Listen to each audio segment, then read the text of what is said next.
بسم اللہ الرحمن الرحیم رب اشرح لی صدری ویسر لی امری واحلل عقدۃ من لسانی یفقہوا قولی. اس ارادے کا اظہار کیا تھا کہ انشاءاللہ ماہ رمضان میں آغاز میں سورہ کہف قرآن کریم کی بہت اہم سورت ہے. ساری صورتیں بہت اہم ہیں, اس کی بہت تاکید آئی. کہا دجال جیسے فتنے سے محفوظ رہنے کے لیے بھی یہ سورہ اکثیر ہے. روزہ جمعہ کوئی پڑھے تو اگلے جمعے تک ایک نور ہے جو ساتھ رہتا ہے اور بہت ساری فضیلتیں. تو علماء نے ہمیں کہا کہ کیا ہی اچھا ہو کہ اس سورہ کے اندر مختلف واقعات ہیں وہ بھی معلوم ہو, تو جب یہ سورہ پڑھا جائے تو اور لطف آئے.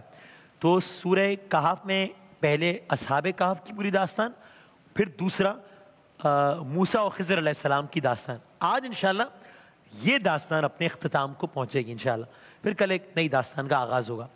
خلاصہ کلام اب تک یہی تھا, موسیٰ علیہ السلام خضر علیہ السلام کے ہم سفر تھے.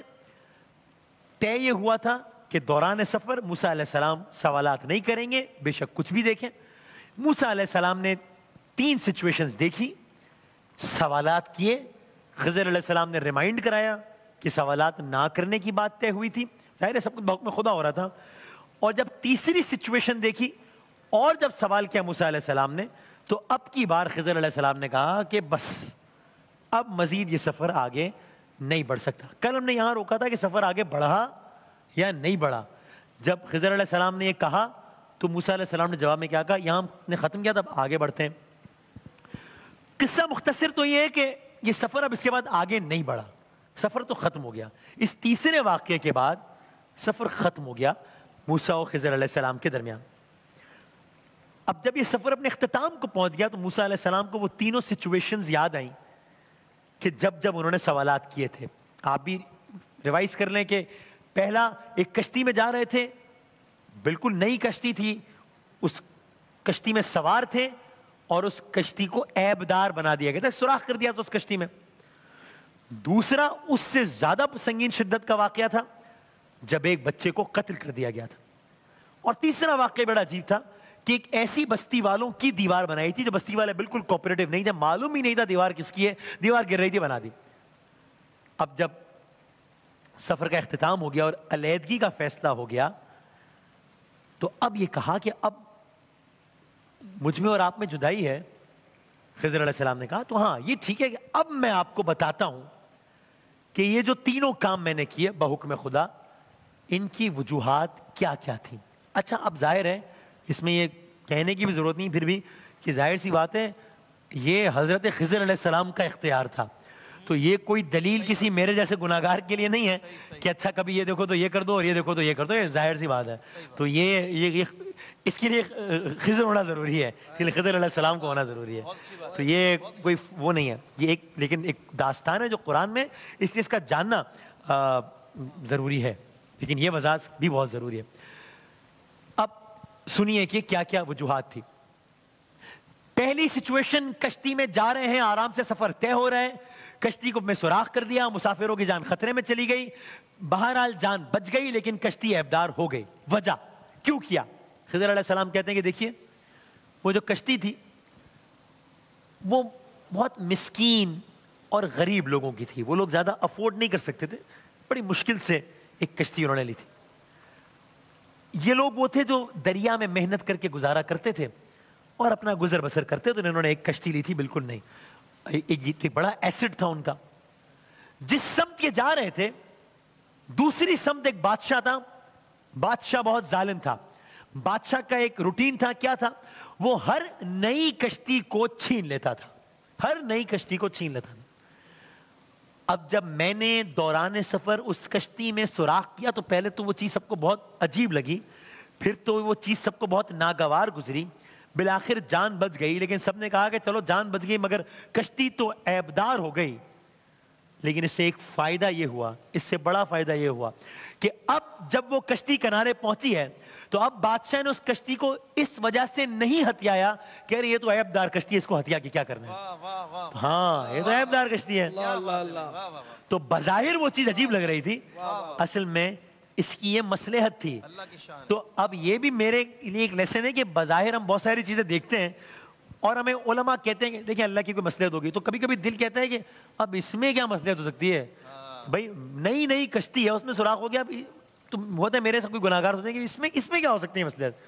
ہو سکتی ہے, ہوئی ہے, قرآن میں لکھا ہے, واقعہ بتایا, ہوئی ہے. تو ہر کام میں کوئی نہ کوئی مصلحت ہو سکتی ہے. اس کے پیچھے یہ معاملہ تھا کہ بھئی درقیقت اس کے پیچھے اللہ کی رحمت تھی.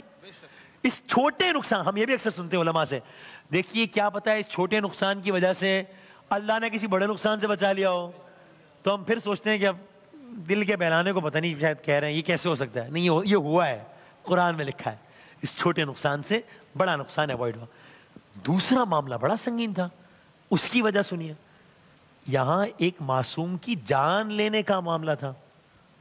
اگین میں پھر at the cost of repeating myself کہ یہ میرے لیے فارمولہ نہیں آیا کسی کے لیے ظاہر, لیکن وہاں یہ معاملہ کیوں ہوا؟ معصوم بچے کے قتل کے پیچھے کیا حکمت پوشیدہ تھی؟ خضر علیہ السلام فرماتے ہیں وہ جو بچہ تھا, وہ جو اولاد تھی, اس کی ماں اور اس کے باپ بہت مومن لوگ تھے, بہت اللہ سے ڈرنے والے لوگ تھے, بہت اچھے لوگ تھے, بہت نیک لوگ تھے, بہت صالح لوگ تھے. یہ جو بچہ تھا جو ابھی بالکل اپنے کم عمری میں تھا اور اس نے بڑا ہونا تھا, اس نے بڑا ہو کر ایک بد کردار بچہ ہونا تھا, اس نے ایک سرکش اولاد ہونا تھا.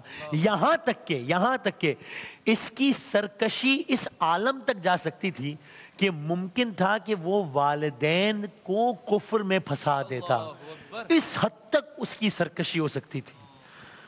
تو بس ہم نے چاہا, خدا نے یہ چاہا اور یہ بھی کہا کہ جب میں نے اس بچے کی جان لی ہے تو ساتھ یہ بھی کہا, جب وجہ بتا رہے تھے موسیٰ علیہ السلام کو, کہ پروردگار اس کی جگہ ان کو ایک بہتر اولاد عطا فرمائے گا. یہ بھی کہا ساتھ, ہاں, جو زیادہ پاک باز ہوگی, جو محبت میں ان سے زیادہ قریب ہوگی, اور وہ اپنے والدین کو کفر کی طرف لے جاتا. چونکہ اس کی جان چلی گئی تو والدین پہ بڑا صدمہ گزرا, اس میں کوئی شک نہیں ہے, لیکن وہ کفر کی طرف جانے سے بچ گئے. کفر کی طرف جانے کا مطلب تھا ہمیشہ ہمیشہ ہمیشہ ہمیشہ کے لیے ٹھکانہ جہنم. یہ بچہ اپنی معصومیت میں, معصوم والی عمر میں اس دنیا سے چلا گیا, وہ کفر سے بچ گئے. اس بچے کے قتل کے پیچھے یہ حکمت. کیا بات ہے میرے رب کی, کیا شان ہے. اللہ اکبر. تیسری سچویشن, بستی میں ہیں, بستی والے کوپریٹ نہیں کر رہے ہیں, بستی والے درخواست کے باوجود مدد نہیں کر رہے ہیں. ایک دیوار ہے, گر رہی ہے, اس کو بنا دیا. کہا جی اے موسیٰ علیہ السلام, جو دیوار کی تعمیر کا معاملہ تھا اس کے پیچھے حکمت یہ تھی کہ وہ جو دیوار تھی اسی بستی میں رہنے والے میں سے کسی کی تھی. ہاں, اس دیوار کے وارث 2 لڑکے تھے, دونوں یتیم تھے, دونوں اسی شہر میں رہتے تھے. اس دیوار کے نیچے ایک بڑا خزانہ چھپا ہوا تھا. ان کا باپ صالح آدمی تھا جو کہ اس دنیا سے چلا گیا تھا. اس کہا کہ وہ جس طرح کے بستی کے لوگ تھے, جن کا مزاج کیسا تھا آپ نے سنا. ابھی یہ بچے چھوٹے تھے, وہ دیوار گر رہی تھی, اگر وہ دیوار گر جاتی خزانہ باہر آ جاتا, خزانہ ہتھیا لیا جاتا, وہ یتیم بچے اس خزانے سے محروم ہو جاتے. تمہارے رب نے چاہا, پھر کہا تمہارے, اور آپ کو یاد ہے سورہ کہف, ہم نے سلایا, ہم نے اٹھایا, ہم نے تھپکی دی, یہاں بھی ہم نے کیا. تمہارے رب نے یہ چاہا, خضر علیہ السلام میں نے نہیں, تمہارے رب نے یہ چاہا کہ وہ نوجوان جوانی کی دہلیز پہ قدم رکھے, اپنا خزانہ خود نکالیں. ہاں, تو پھر تمہارے رب نے مجھ سے یہ کام کروایا. کیا کہنے, کیا کہنے خداوند تعالیٰ, ہم نے کروایا. اور یہ حکمت. تو یہ ایک اور واقعہ کہ جو بظاہر میں بڑا عجیب لگے کہ اب اس میں کیا, اگین میرے سب کوئی کم علم بندہ تو کہے کہ اس میں کیا حکمت ہو سکتی ہے, دیوار گر رہی, اس میں ہو سکتی ہے, ہوتی ہے, ہوئی ہے, اور یہ بتایا. تو یہ تھی وہ 3 سچویشنز جس کی تینوں کی وجوہات بتائیں حضرت خضر علیہ السلام نے حضرت موسیٰ علیہ السلام کو. بس آج کہتے ہیں کہ واقعہ ختم ہو رہا ہے. کیا ہم نے دیکھا کہ کس قدر حکمتوں سے بھرا ہوا ہے واقعہ. بس صرف اسی ایک قصے کو اگر ہم سمجھ جائیں تو مجھے ایسا لگتا ہے کہ ہم اللہ کے پورے نظام کو سمجھ سکتے ہیں. یہ پورے نظام کو, کہ ہم تک اللہ کی طرف سے پہنچنے والی ہر چیز کے پیچھے جو چیز ہمیں بظاہر سمجھ نہ آ رہی ہو, کوئی نہ کوئی وجہ چھپی ہوئی ہوتی ہے.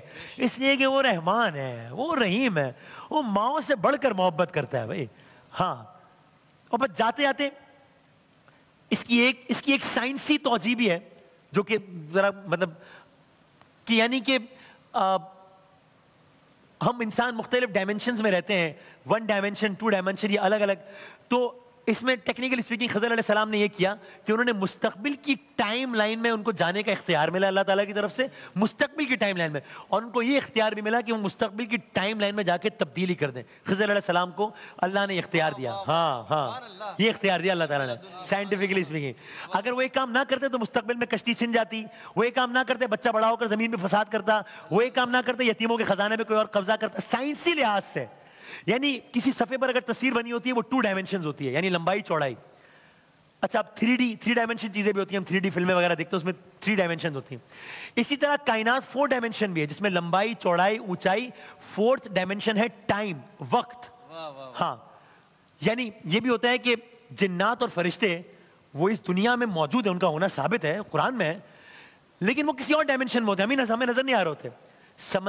بالکل ویسے ہی جیسے سمندر میں تیرنے والی مچھلی، اس کے لیے ساری دنیا وہی ہے، اس کو نہیں پتا خشکی میں ایک اور پورا جہان بس رہا ہے، اور ہم زمین میں رہتے ہیں، ہمیں نہیں پتا سمندر کے نیچے ایک اور پورا جہان بس رہا ہے، یہ ہمیں نہیں پتا.